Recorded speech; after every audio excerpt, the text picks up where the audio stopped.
Good evening, I'm Chris Parry. I'd like to extend a very warm welcome to old friends and new to the Maritime Foundation's 2020 Maritime Media Awards, taking place at a time when the renaissance of global maritime Britain is a very real possibility. We in the UK are about to assert full sovereignty over our maritime zone. Our 2 aircraft carriers are on the verge of entering operational service, and an informal coalition of maritime democracies is forming to maintain the international rules-based system, of which the key component is the sea, in the face of increasing challenges and risks. You already know that COVID-19 has meant that we're coming to you in virtual form this year. I am, in reality, here in Headquarters Ship Wellington, the headquarters of the Honourable Company of Master Mariners since 1948. She's resting gently at her moorings on the Thames embankment opposite Temple Tube Station in London. Looking forward, we will, all being well, meet again in the flesh at the annual dinner at Drapers Hall in late 2021. In the meantime, I hope that you're sitting comfortably and have a decent drink to hand as we celebrate the 25th anniversary of the Maritime Media Awards. Many will know that the original ceremony was established by the Foundation in memory of Desmond Wetton, the last dedicated naval correspondent of the Daily Telegraph and the leading maritime journalist of his generation. Wellington herself is the sole surviving veteran warship of the Battle of the Atlantic. She was chosen for our event this evening because our first award ceremony was held in this space, the tastefully converted livery hall of the Master Mariners, which was originally HMS Wellington's engine room. Let's move briskly to our first award, the Royal Navy's Desmond Wetton Fleet Award, for the ship or unit that has most effectively promoted the Royal Navy in the media. This year, the winner is the 7th ship of her name, apparently the greenest ship in the Royal Navy, and only under the White Ensign since June of this year. And she has a 5-year anti-rust guarantee. It's HMS Tamar, a Batch 2 offshore patrol vessel.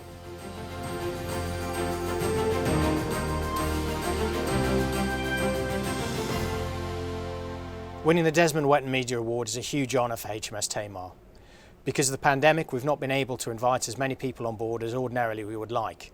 So engaging with them through Twitter, through the printed press and over the radio has been hugely important to us. I'm very proud of the ship's company. They've worked extremely hard and got HMS Tamar ready to deploy overseas and around the UK in extraordinarily quick time. Along the way, we've achieved the quickest generation of any warship in peacetime since prior to the Second World War. This has only been possible because of the support that we've had from BAE Systems, from our squadron and flotilla staff, but most importantly from our families who've been behind us every single step of the way.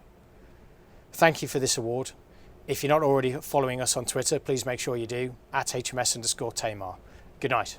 As part of our scheme last year to eradicate windbaggery and insincerity, we thought we'd use our virtual awards to emphasise the Foundation's mission, with a special fact feature driving home the vital importance of the sea and sea trade to global Britain and our world. So tonight, various leaders in the maritime community will be asking at various points, did you know? And in the interests of harmony at home and at work, if the reply is, well, yes, I did actually, please keep that knowledge to yourself and smugly and silently award yourself a bonus point. Hello. My name is Harry Theochari, and I'm the chair of Maritime UK.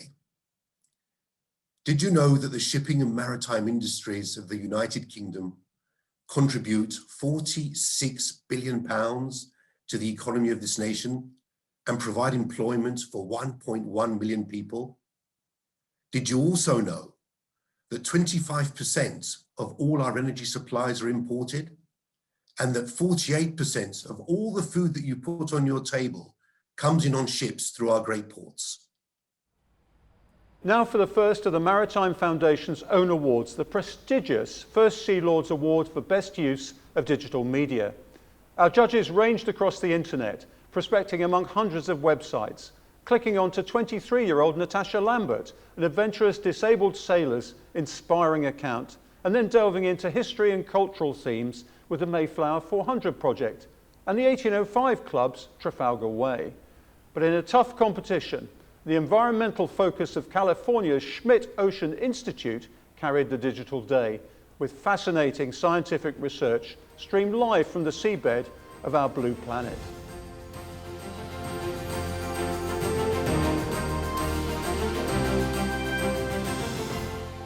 On behalf of the Schmidt Ocean Institute, I'm delighted to accept this year's first Sea Lords Award for the best use of digital media. I'd like to thank the Maritime Foundation for this honor, and also thank our leadership and communications teams at Schmidt Ocean Institute, as well as the hardworking crew aboard our research vessel Falkor.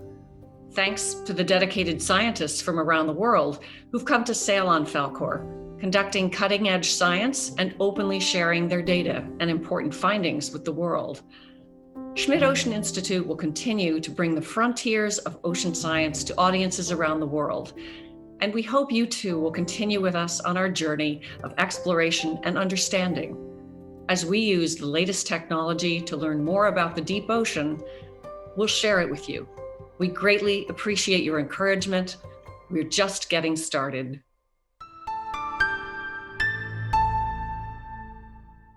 Hello, I am Mark Dickinson, and I'm the General Secretary of Nautilus International, the Union for Maritime Professionals in the UK, the Netherlands, and Switzerland. Did you know there are 1.65 million seafarers globally? Around 250,000 of those come from the Philippines. Did you know that 90% of all global trade is carried by ship? Did you know that the majority of the world's shipping is registered in offshore tax havens, sometimes referred to as flags of convenience, which represent a lighter touch governance for the shipping industry? Did you know there are 400,000 seafarers trapped at sea due to COVID-19 in conditions tantamount to forced labor? No seafarers, no shipping, no shopping. The literary output of the maritime sector is an outstanding feature of the Maritime Media Awards. A trawl through this year's offerings has produced a net full of delicacies for both the generalist and the specialist, from ancient seafaring to modern fisheries. For the Mountbatten Literary Award for Best Book, certificates of merit go to Mark Redknapp and his colleagues for his superbly illustrated Whales and the Sea, which, although it implies that some of my family were pirates, gets any Welsh heart pulsing with hiraeth. To Alex Rogers for The Deep, with its fascinating insights about the deepest part of the ocean and the creatures that live there. The photographs are simply stunning. Stephen Taylor for Sons of the Waves, which gives colour and depth to the lives of common seamen in the age of fighting sail. And John Goodlad for The Cod Hunters, an epic revelatory account of the cod fisheries of Shetland in the 19th century. Our winner, with a comprehensive, deeply researched work spanning centuries and distinguished by its authority, accessibility, and not so dry, as is appropriate, wit, is The Boundless Sea, A Human History of the Oceans by David Abulafia, published by Alan Lane.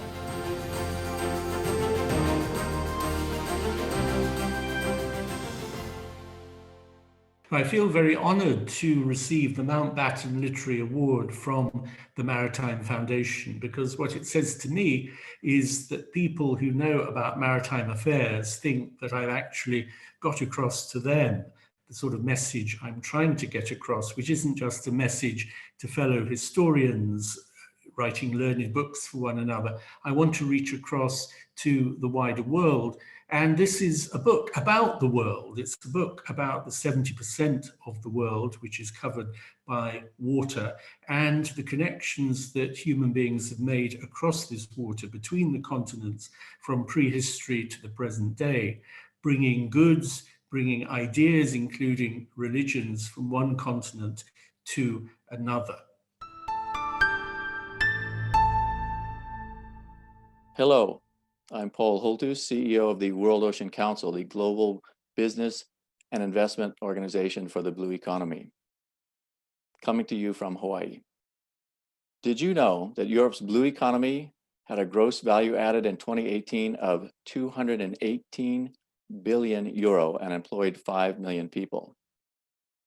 In 2019, the value of the global ocean freight forwarding market was 116 billion US dollars. The number of merchant ships trading internationally is over 50,000, accompanied by about 4.6 million fishing boats and about 1,000 active oil rigs, in addition to about 1.2 million kilometers of submarine telecom cable. Hello, I'm David Brown. I'm the Chief Exec at the Bristol Port Company, and I'm going to tell you 4 things you might not know about the British port industry. First, did you know that 95% of everything comes in and goes out of British ports? And furthermore, in Bristol, over 70% comes from the rest of the world. So everything you read about Brexit might not be true in terms of log lorry queues coming out of Bristol. Secondly, did you know that we employ 568 stevedores and employees in the Bristol Port Company, and 97 of those are ex-apprentices, and that generates jobs for 9,100 locally and 19,000 nationally. In our first quarter century, television and film producers have been increasingly drawn to the sea and seafaring in search of challenge, technological novelty and drama, and there has been stiff competition for the Sir Donald Gosling Award for Best Television or Film Production. Themes range from World War II, the marine environment and biodiversity, to giant ships that work the oceans. Certificates of merit go to Greyhound, a feature film about the Battle of the Atlantic starring Tom Hanks and based on C.S. Forester's The Good Shepherd, although with some decidedly dodgy anti-submarine tactics in my view. And to Saving Lives at Sea, showing the matchless work of the Royal National Lifeboat Institution when they're in action. But it was the emergence into service of HMS Queen Elizabeth, the UK's first new fixed-wing carrier, that triumphed, as portrayed in Upper Cup film series, Britain's biggest warship goes to sea.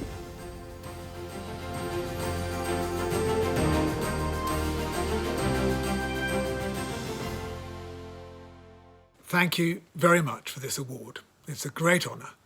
So thank you to the Maritime Foundation, and thanks also to the judges for their deliberations. When I set about making this series about HMS Queen Elizabeth, the biggest warship that Britain's ever built, it was always, to some extent anyway, going to be about her construction and the incredible technology that went into her. But really, my much deeper fascination was for the people involved, those that built her in the first place, then of course the sailors that took her to sea and breathed life into her. So in accepting this terrific award, I do so on my own behalf and of course on behalf of my own team, but also on behalf of the men and women of HMS Queen Elizabeth. This is as much their award as it is ours. So thank you very much and well done, Ship's Company of HMS Queen Elizabeth. Appropriately, Jerry Kidd, the first commanding officer of HMS Queen Elizabeth, who everyone would agree did so well in command that he is now, in the blink of an Elsonian eye, both a Vice Admiral and the Fleet Commander, will now deliver our keynote address.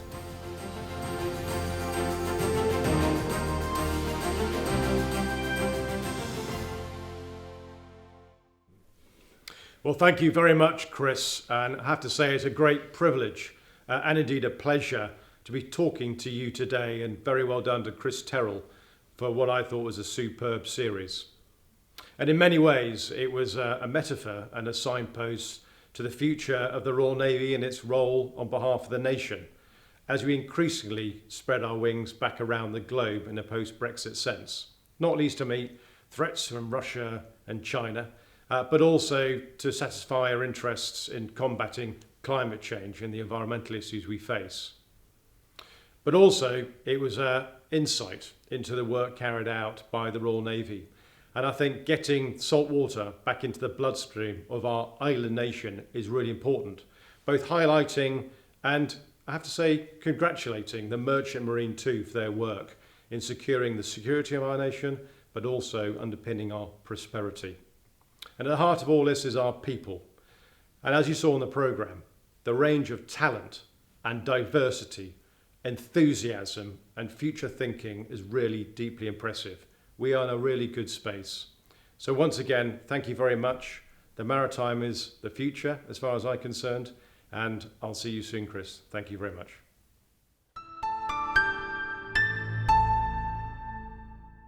Hello, I'm Geoffrey Mount-Evans, Chairman of Maritime London, which promotes the UK's maritime professional business services. Did you know the UK's professional business service practitioners are trusted throughout the world? Something I saw so clearly when I served as Lord Mayor in 2016, visiting 26 countries.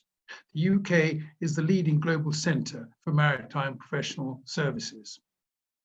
Did you know that more ships are fixed for charter in London than in any other competing centre, and that more shipping risk is underwritten and brokered in London than in any other centre?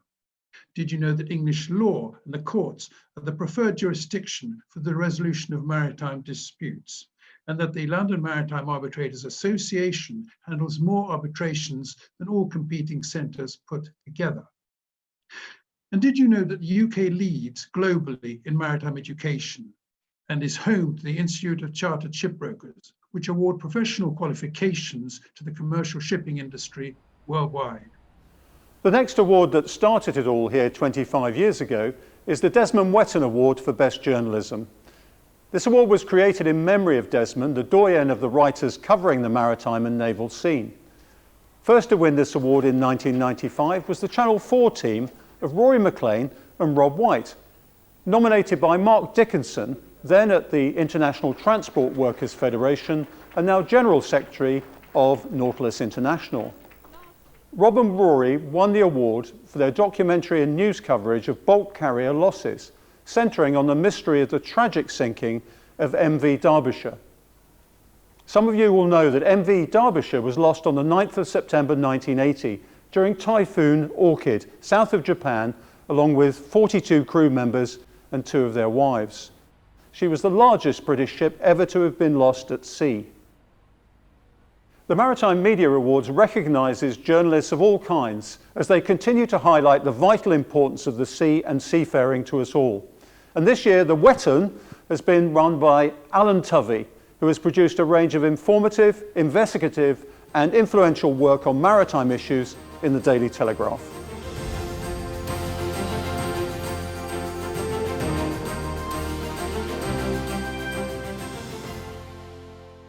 Well, I'm very flattered and quite frankly surprised to win the Maritime Foundation's award, the Desmond Whetton Awards. It's a real honour.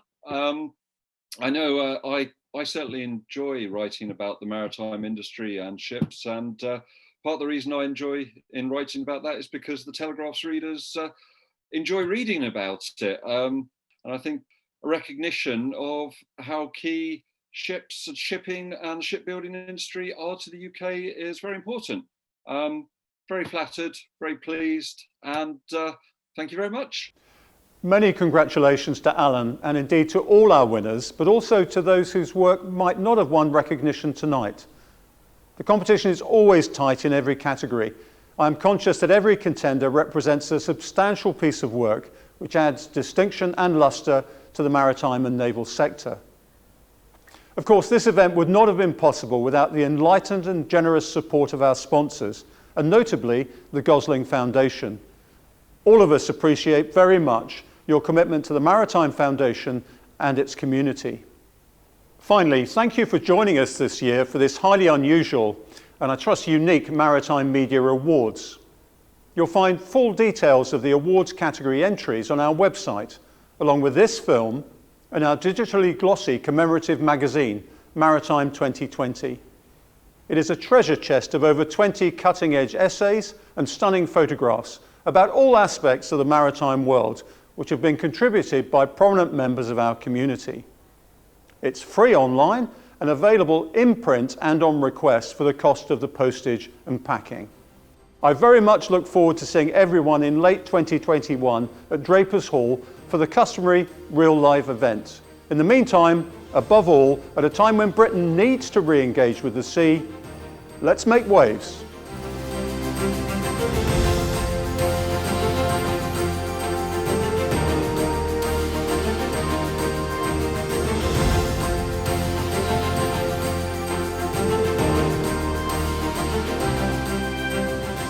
Thank you for joining us. For more updates about the Maritime Media Awards, follow us on Twitter